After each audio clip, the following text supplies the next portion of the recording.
आज हम आपको इस वीडियो में पार्ट्स तर्क बताएंगे, जिसके जरिए आपको ये बताएंगे कि क्यों प्रशांत किशोर और जीतन राम मांझी के बयान के बाद बिहार में एक तरह से कह सकते हैं कि सियासी गलियारों में ये अटकलों का बाजार जो है वो गर्म है कि नीतीश कुमार फिर से पाला बदल सकते हैं।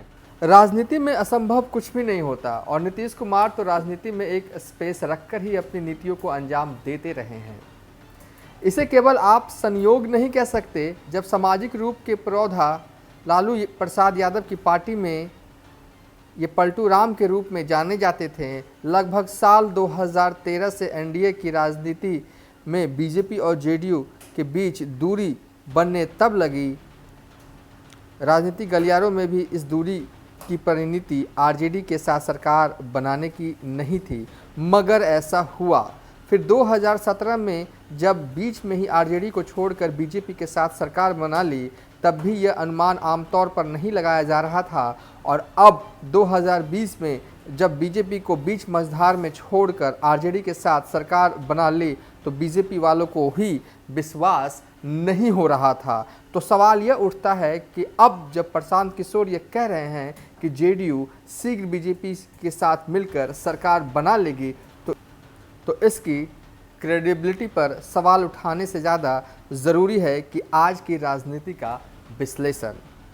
पहला ये कि प्रशांत किशोर का तर्क। जन स्वराज यात्रा पर निकले प्रशांत किशोर ने सिर्फ कयास नहीं लगाया, बल्कि तर्कपूर्ण ढंग से स्थितियों को राजनीतिक गलियारों में भी रखा। प्रश्न तो राजनीतिक गलियारों में आज भी तैर रहे हैं कि जेडीयू जब गठबंधन में नहीं है, तब हरिवंश नारायण का राज्यसभा में उपसभापति बने रहना एक संदेह तो पैदा करता है। पीके का साफ कहना है कि नीतीश कुमार अपनी बातों को वाया हरिवंश नारायण के जरिए पहुंचा भी रहे हैं, और पीके तो विपक्षी एकता के मुहिम पर ही सवाल उठा रहे हैं कि इसी बहाने नीतीश कुमार अपने भीतर की इच्छाओं को फलीभूत करने का स्वांग भर रहे हैं और किसी पल बीजेपी के साथ जाकर एनडीए का ही नेतृत्व संभालेंगे। लालू राबड़ी की सरकार पर भी हाल ही में आपको याद होगा कि नीतीश कुमार मुखर हुए थे। स्वास्थ्य विभाग के एक कार्यक्रम में बीते बुधवार को नीतीश कुमार ने जमकर लालू राबड़ी की सरकार को कोसा। बतौर नाम लिए नीतीश कुमार पत्रकारों को संबोधित करते हुए उन्हीं से पूछा कि याद है ना, पहले शाम 6 बजे के बाद दुकानें बंद हो जाती थीं, लोग सड़कों पर नहीं निकलते थे, अपराधियों का बोलबाला था। ऐसा वह तब कह रहे थे जब नीतीश कुमार के बगल में तेजस्वी यादव भी बैठे हुए थे। नीतीश कुमार बार बार तब के कुशासन को जनता के सामने परोसने के लिए पत्रकारों से आग्रह कर रहे थे। नीतीश कुमार लालू राबड़ी की सरकार की आलोचना यूं ही तो नहीं कर सकते। उपचुनाव में जेडीयू की उदासीनता। बिहार में 2 सीटों के लिए उपचुनाव हो रहे हैं, भले ही दोनों सीटों पर आरजेडी कैंडिडेट है, लेकिन जेडीयू या कहें कि खुद नीतीश कुमार की उदासीनता जो है वो साफ तौर पर नजर आ रही है। राज्य में हो रहे मोकामा और गोपालगंज विधानसभा के प्रति पूरे जेडीयू का नज़रिया ही उदासीन है। स्थानीय नेता को अगर छोड़ दे तो बड़े नेताओं ने अपनी उपस्थिति दोनों उपचुनाव वाले स्थल पर प्रचार के रूप में अभी तक दर्ज नहीं कराई है। राजनीतिक गलियारों में यह चर्चा है कि जेडीयू नहीं चाहते कि आरजेडी विधायकों के उस संख्या के करीब पहुंचे जहां खुद से सरकार बनाने का समीकरण आरजेडी को हाथ लगे। महागठबंधन की सरकार में शामिल होने के बाद राज्य में 2 आयोग बने, एक अनुसूचित जाति आयोग तथा दूसरा ईबीसी आयोग, मगर जेडीयू ने इस आयोग के दोनों अध्यक्ष पद पर अपने खाते में डालकर आरजेडी के भीतर बेचैनी जो है वो बढ़ा दी है।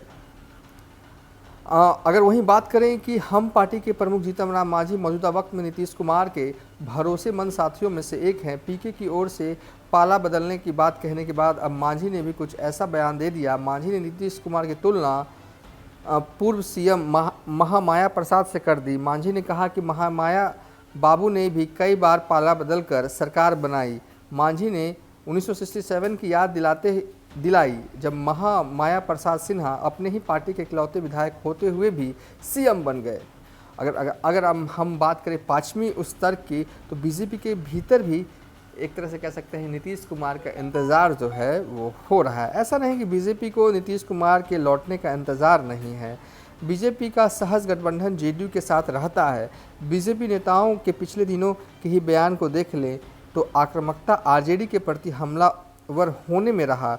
वह आक्रामकता नीतीश कुमार के विरोध में नहीं रहा। बीजेपी की नीतियों में एक और परिवर्तन का भी आकलन करना होगा। इस बार बीजेपी के उन पुराने नेताओं को बीजेपी में तरजीह मिलने लगी है जो नीतीश कुमार के करीबी रहे हैं। इधर 2020 में बीजेपी के पुराने नेताओं को अलग थलग कर दिया गया था, लेकिन पुनः सुशील मोदी, नंदकिशोर यादव, प्रेम कुमार आदि नेताओं को तरजीह मिलना भी इस बात की पुष्टि करता है कि बीजेपी और जेडीयू एक बार फिर करीब आ सकते हैं। बहरहाल हो जो भी, दिवाली का मौका है और जिस तरीके से पीके और मांझी ने बयान दिया, उसके बाद राजनीतिक गलियारों में ये चर्चा जो है वो तेज हो गई है कि क्या आने वाले वक्त में बिहार के मुख्यमंत्री नीतीश कुमार एक बार फिर से पाला बदल सकते हैं। फिलहाल अभी तक के लिए इतना ही। आप देखते रहिए न्यूज़ फॉर नेशन।